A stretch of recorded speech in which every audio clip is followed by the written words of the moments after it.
কি ব্যাপার গো, তাও তুমি কথা বলছো না, আবার কি হইলো? ওই পাশের বাড়ির দাদা পাশের বাড়ির বৌদিকে সোনার চেন কিনে এনে দিয়েছে। ওই সোনার চেন যদি তুমি আমাকে না কিনে এনে দিয়েছো না, ওই বৌদির সামনে কিন্তু আমি আবারও লজ্জায় মুখ দেখাতে পারবো না।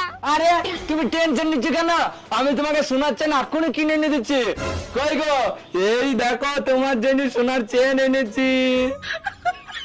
তা কি হইলো গো, কথা বলছো না কেন, কি হয়েছে? ওই পাশের বাড়ির দাদা পাশের বাড়ির বৌদিকে স্কুটি কিনে দিয়েছে। ওই স্কুটি যদি তুমি আমাকে না কিনে এনে দিয়েছো না, তাহলে ওই বৌদির সামনে কিন্তু আবার আমি লজ্জায় মুখ দেখাতে পারবো না। আরে তা তুমি টেনশন নিচ্ছ কেন, আমি এক্ষুনি তোমাকে স্কুটি কিনে এনে দিচ্ছি। কই গো, এ নাও স্কুটির চাবি। আসো না, স্কুটি বাইরে দাঁড়া আছে, তুমি যদি কোথাও যাও আরামসে যেতে পারো, তেল আমি ফুল করে দিয়েছি, ঠিক আছে? আমি কিন্তু চললাম। হ্যাঁ আরে কিন্তু তুমি কোথায় যাচ্ছো? আরে পাশের বাড়ির দাদা তো একটা বৌদিকে নিয়ে পালিয়ে গিয়েছে, আমিও একটা বৌদি নিয়ে পালিয়ে যাই, নাইলে তো তুমি আমার পাশের বাড়ির বৌদির কাছে লজ্জায় মুখ দেখাতে পারবে না।